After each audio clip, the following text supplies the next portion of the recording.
नमस्कार दोस्तों, स्वागत है आपका हमारे चैनल बिहारी नॉनस्टॉप न्यूज में। तो चलिए बिहार की 10 प्रमुख बड़ी खबरों को जानते हैं। तो खबरों की ओर आगे बढ़ने से पहले एक नजर सुर्खियों पर। तीसरी काउंसिलिंग में चयनित 972 शिक्षकों को 15 अप्रैल तक मिल सकता है नियुक्ति पत्र।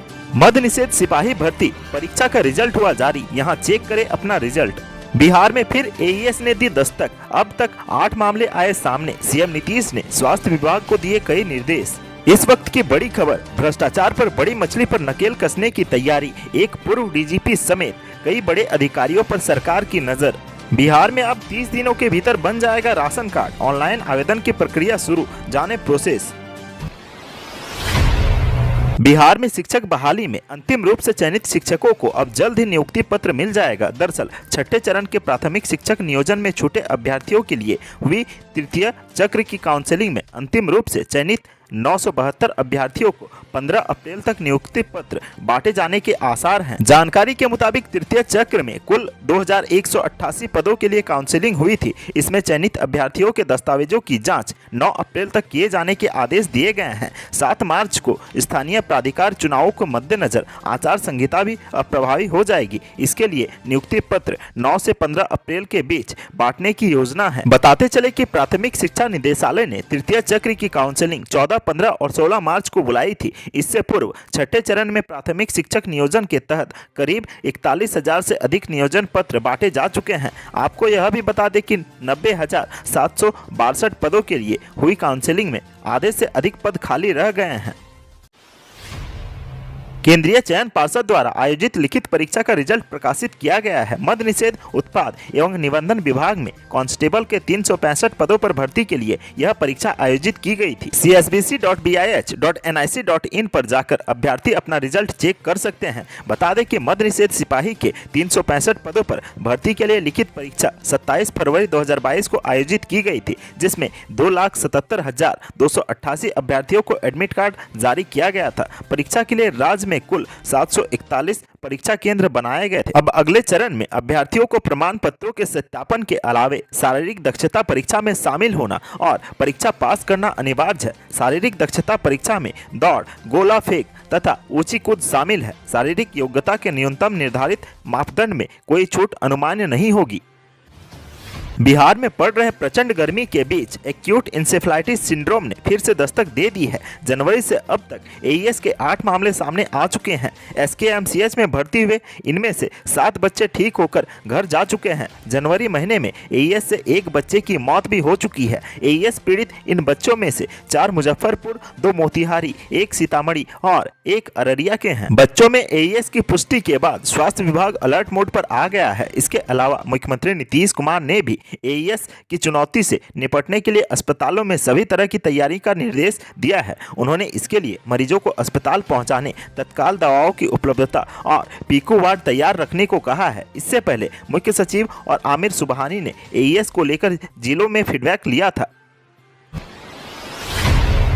बिहार में सुशासन का राज बरकरार रखने के लिए जद्दोजहद कर रहे मुख्यमंत्री नीतीश कुमार अपनी साख बचाने की हर संभव कोशिश कर रहे हैं। बिहार में लॉ एंड ऑर्डर कैसे मजबूत बना रहे, इसके लिए पुलिसिंग को दुरुस्त करने के साथ साथ नीतीश कुमार अपनी पहली पाली के तौर पर भ्रष्टाचार को लेकर जीरो टॉलरेंस की यूएसपी को मजबूत रखना चाहते हैं। पिछले कुछ अरसे से बिहार में लगातार निगरानी और उसकी स्पेशल विजिलेंस यूनिट की तरफ से कार्रवाई देखने को मिली है। अब तक भ्रष्ट लोक सेवकों के खिलाफ जो एक्शन हुआ है वह सब ने देखा है, लेकिन इस सब के बावजूद नीतीश सरकार की नज़र अब किसी बड़ी मछली को फंसाने पर है। सूत्रों की माने तो सरकार ऐसे भ्रष्ट बड़े अधिकारियों के ऊपर कार्रवाई करने के मूड में है जो अब रिटायर हो चुके हैं। विश्वस्त सूत्रों के मुताबिक मुख्यमंत्री नीतीश कुमार ने सरकार में जिम्मेदार अधिकारियों को इस बात के लिए स्पष्ट निर्देश दे दिया है कि भ्रष्टाचार के मामले पर कोई समझौता न किया जाए। खासतौर पर निगरानी, आर्थिक अपराध इकाई और स्पेशल विजिलेंस यूनिट के अधिकारियों को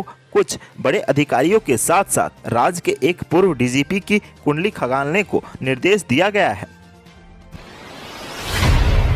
बिहार में नए राशन कार्ड बनना शुरू हो गया है। इसके लिए ऑनलाइन आवेदन लिए जा रहे हैं। सरकार ने 30 दिनों में राशन कार्ड बन जाने की व्यवस्था की है। खाद्य उपभोक्ता विभाग ने अधिसूचना जारी की है। राज्य में मार्च 2020 से फरवरी 2022 तक 46.60 लाख नए राशन कार्ड बनाए गए हैं। सर्वाधिक राशन कार्ड अप्रैल 2020 से सितंबर 2020 तक बनाए गए थे। यह कोविड का दौर था जब दूसरे प्रांतों से लोग अपने बिहार वापस आए थे। इस तरह राष्ट्रीय खाद्य सुरक्षा कार्यक्रम के तहत लाभान्वित होने वाले कुल वास्तविक परिवारों की संख्या 1.82 करोड़ से अधिक हो गई है। लाभान्वित लोगों की संख्या 8.84 करोड़ है। विशेष तथ्य यह है इनमें से 7.15 करोड़ लोगों के आधार कार्ड का संग्रह हो चुका है। राशन कार्ड के लिए जरूरी दस्तावेज आवेदक बिहार का स्थायी निवासी होना चाहिए। आधार कार्ड, पत्र व्यवहार का पता, आय प्रमाण पत्र, मोबाइल नंबर और पासपोर्ट साइज का फोटो। इसके बाद नया राशन कार्ड बनवाने के लिए आवेदन फॉर्म प्राप्त करना होगा। आवेदन फॉर्म को ध्यान से भरना है,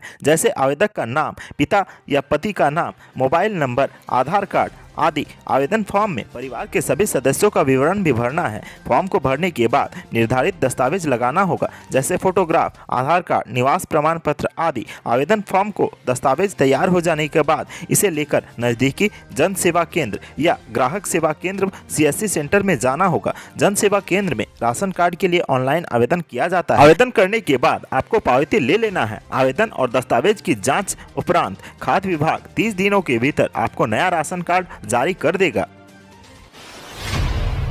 दक्षिण बिहार में पछुआ के प्रचंड प्रवाह से देह झुलसाने वाली गर्मी की स्थिति है और अधिकतर जिलों में लू जैसी परिस्थितियां हैं। तीखी धूप से आम जनजीवन प्रभावित होने लगा। दोपहर कड़ी धूप और गर्म हवा के थपोड़े ने परेशान कर दिया है। पिछले 24 घंटे में राजस्थान की ओर से आ रही गर्म हवाएं सूरज की प्रचंड किरणों से ताप पाकर और प्रबल हो गई हैं। सोमवार को राज्य के 7 जिले हीट वेव की चपेट में आ गए हैं। सोमवार को जिन जिलों के लिए अलर्ट जारी किया गया है उनमें पटना, गया, शेखपुरा, जमुई, बक्सर, बांका और नवादा है। यहाँ सोमवार के हीट वेव की स्थिति रही है और दिन भर पछुआ के थपेड़े लोगों को परेशान करते रहे। पटना में दोपहर में सड़कों पर आम दिनों की अपेक्षा काफी कम लोग दिखे। ग्रामीण इलाकों में दिन में तेज पछुआ हवाओं का कहर रहा है। प्रदेश के पारंपरिक विश्वविद्यालयों के लिए सहायक प्राध्यापकों की नियुक्ति प्रक्रिया में अब तक 2 अभ्यर्थियों के शैक्षणिक दस्तावेज जाली पाए गए हैं। आयोग के अध्यक्ष डॉक्टर राजवर्धन आजाद के आदेश पर रश्मि कुमारी और रिमझिम कुमारी के खिलाफ FIR दर्ज कराई गई है। दरअसल अंगिका और भोजपुरी विषय में आवेदन करने वाली 2 महिला अभ्यर्थियों ने अपने मास्टर डिग्री के दस्तावेज उत्तर प्रदेश के चौधरी चरण सिंह विश्वविद्यालय से जुड़े प्रस्तुत किए थे। आयोग के जांच अफसरों को शक हुआ कि अंगिका और भोजपुरी विषय की डिग्री चौधरी चरण सिंह विश्वविद्यालय में चल भी रही है या नहीं। आयोग ने विश्वविद्यालय प्रशासन से पूछा तो वहां से लिखित जानकारी मिली कि अंगिका और भोजपुरी विषय में हमारे यहाँ कोर्स है ही नहीं। इसके बाद आयोग ने दोनों अभ्यर्थियों को नोटिस भेजकर स्पष्टीकरण मांगा कि वह अपना पक्ष रखें। 15 दिन गुजरने के बाद भी जब जवाब नहीं आया तो आयोग ने मंगलवार को अपने प्रतिनिधि डिप्टी सचिव के जरिए दोनों अभ्यर्थियों के खिलाफ प्राथमिकी दर्ज कराई। सूत्रों के मुताबिक दोनों अभ्यर्थियों के पिता का नाम एक ही है, इसीलिए समझा जा सकता है कि दोनों अभ्यर्थी एक ही परिवार के हैं। बिहार सरकार ने शराबबंदी कानून में संशोधन किया है। कानून में संशोधन के बाद अब पहली बार शराब पीकर पकड़े गए शराबी को जुर्माना लेकर छोड़ने का प्रावधान किया गया है। सरकार की ओर से शराबियों को दी गई इस राहत पर लोगों के मन में कई सवाल हैं। लोगों की जिज्ञासा है कि आखिर पुलिस यह कैसे तय करेगी कि पकड़ा गया शराबी पहली बार शराब के नशे में पुलिस की गिरफ्त में आया है। लोगों के ऐसे सवालों का उत्तर लेकर मद्य निषेध विभाग तैयार है। मद्य निषेध विभाग ने इसके लिए पहले से ही सारी तैयारियां कर रखी है। विभाग के अधिकारियों का कहना है कि कोई शख्स दूसरी बार पकड़े जाने पर छूट नहीं सकता है। कोई शख्स पहली बार पकड़े जाने के बाद अगर जुर्माना भर कर छूट जाता है तो दूसरी बार उसका अंगूठा ही उसके खिलाफ गवाही देगा। उसका अंगूठा ही पुलिस को बता देगा कि यह दूसरी बार पकड़ा गया है। विभाग इसके लिए एक खास प्रकार का सॉफ्टवेयर तैयार कर रखा है।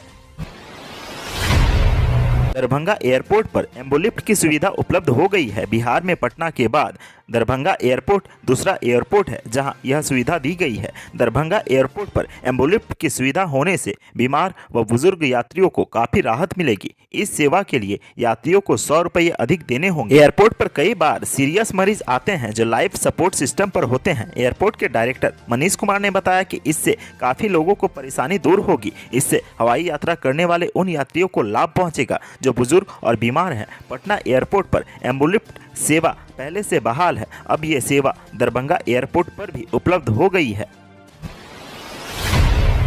बिहार में शिक्षक बहाली से जुड़ी एक महत्वपूर्ण खबर सामने आई है। राज्य के सरकारी मध्य विद्यालयों में शारीरिक शिक्षकों और स्वास्थ्य अनुदेशकों की नियुक्ति प्रक्रिया जल्द ही शुरू हो जाएगी। 8,386 पदों के लिए अभ्यर्थी अप्रैल महीने में आवेदन कर पाएंगे। 11 से 26 अप्रैल तक आवेदन लिए जाएंगे। शारीरिक शिक्षक के पद पर चयनित अभ्यर्थियों की नियुक्ति मई महीने में हो जाएगी। 28 मई को इन्हें नियुक्ति पत्र देने का लक्ष्य रखा गया है। शिक्षा विभाग के प्राथमिक शिक्षा निदेशालय ने नियुक्ति प्रक्रिया का पूरा शेड्यूल जारी कर दिया है। पंचायती राज संस्थाओं और नगर निकाय के अंतर्गत आने वाले इन पदों की स्वीकृति पूर्व में ही कर दी गई थी। नियोजन इकाई के सदस्य सचिव की तरफ से 29 अप्रैल को अभ्यर्थियों की मेरिट लिस्ट जारी की जाएगी। मेरिट लिस्ट पर आपत्ति लेने के लिए इस सूची के जिले के NIC पोर्टल पर 29 अप्रैल को ही जारी कर दिया जाएगा। 29 अप्रैल से लेकर 5 मई तक मेरिट लिस्ट पर आपत्ति ली जा सकती है। इसके बाद इन आपत्तियों का निराकरण किया जाएगा और उसके बाद अंतिम तौर पर मेरिट लिस्ट का अनुमोदन 9 मई तक हो जाएगा। आज की सुर्खियों में बस इतना ही। बिहार से जुड़ी खबरों के लिए सब्सक्राइब करें हमारे चैनल को और साथ ही साथ वीडियो अगर पसंद आए तो लाइक, कमेंट, शेयर करना ना